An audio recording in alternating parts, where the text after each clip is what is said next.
बिस्मिल्लाहिर्रहमानिर्रहीम। अस्सलाम वालेकुम। Welcome to my channel family fusion. आज आपके साथ मैं बिल्कुल देगी स्टाइल में चना पुलाव की रेसिपी को शेयर करूंगी, जो बहुत ही लजीज होगा, बहुत ही जायकेदार होंगे। बहुत ही कम वक्त में और लाजवाब जायके के साथ हम इसको परफेक्ट देगी चना पुलाव की रेसिपी को मैं आपके साथ शेयर करने लगी हूँ, जिसको बनाना इंतहाई आसान होगा और जायके में इंतहाई लाजवाब होंगे। तो चले बिना टाइम वेस्ट किए हम अपनी रेसिपी को करते हैं स्टार्ट।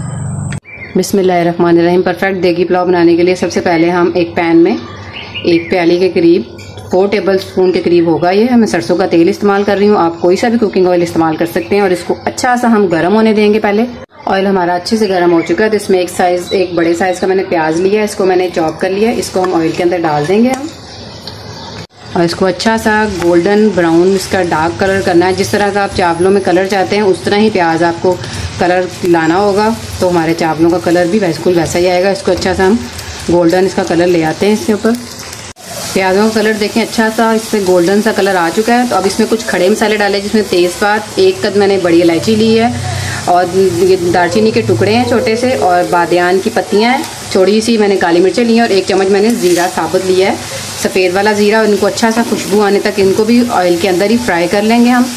खड़े मसाले जो थे वो अच्छे से फ्राई हो चुके हैं, तो इसमें 1 टेबल स्पून लहसुन अदरक का पेस्ट भी ऐड करेंगे और इसकी भी अच्छे से हम बुनाई करेंगे।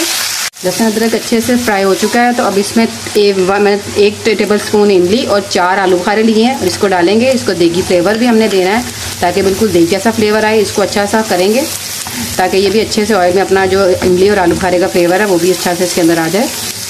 अब इसके अंदर मैंने 2 अदर टमाटर हैं जिनको मैंने इस तरह से कट किया हुआ है, इनको भी डालेंगे और इनको भी अच्छा सा हम इसके अंदर फ्राई करेंगे ताकि ये भी अच्छे से भून जाएं। और साथ ही इसमें हम खड़े मसाले डालते हैं। खड़े मसालों में इसमें 1 टेबल स्पून नमक, 1/2 टी स्पून लाल मिर्च का पाउडर, 1 टीस्पून में इसमें ज़ीरा पाउडर, और 1 टीस्पून इसमें सूखा धनिया पाउडर, 1/2 टीस्पून इसमें गरम मसाला, और 1 टीस्पून इसमें क्रश चिलीज ऐड करूंगी। आप स्पाइसेस अपने हिसाब से कम ज़्यादा भी कर सकते हैं। और इसको अच्छा सा हम फ्राई करेंगे और ताकि हमारा मसाला जो अच्छे से भून जाए। मसाला हमारा अच्छे से भून चुका है, इसमें अच्छी सी खुशबू आने लगी है। तो 1 टीस्पून के करीब मैं इसमें अचार डालूंगी। आप कोई सा भी जो आपके घर में अचार हो वो डाल सकते हैं। मैंने इसमें कचूमर वाला बिल्कुल पिसा हुआ अचार वो यूज़ कर रही हूँ। इससे बिल्कुल हमारा जो पुलाव होगा बिल्कुल देगी फ्लेवर देगा इसको। तो ये हमारा अच्छे से भून चुका है अब मसाला। अब इसके अंदर 1 प्याली में चने डालूंगी। चनों को मैंने 4 घंटे पहले भिगो कर रख दिया था और फिर इसको गिलाया, तो ये बहुत अच्छे से गल चुके हैं। अब इसको हम मिक्स करेंगे इसके अंदर। चनों को हम ज़्यादा ऑयल के अंदर फ्राई नहीं करेंगे। अब इसके अंदर मैंने चावल लिए हैं जिनको मैंने 2 घंटे पहले भिगो दिया था, इनको ऐड कर देंगे। इनको अच्छा सा हम मिक्स कर लेंगे और फिर इसके अंदर हम चावलों के जितने चावल थे उसके हिसाब से हम इसमें पानी ऐड करते हैं। जितने आपने चावल लेने उससे डबल हमने इसमें पानी ऐड करना है। पानी ऐड कर देंगे इसके अंदर और इसको अच्छा सा हम मिक्स करेंगे। इसको ज़्यादा अपने चावलों को हिलाना नहीं, वरना जो चावल हैं वो हमारे टूट जाएंगे। अब इसको बॉयल आने देते हैं।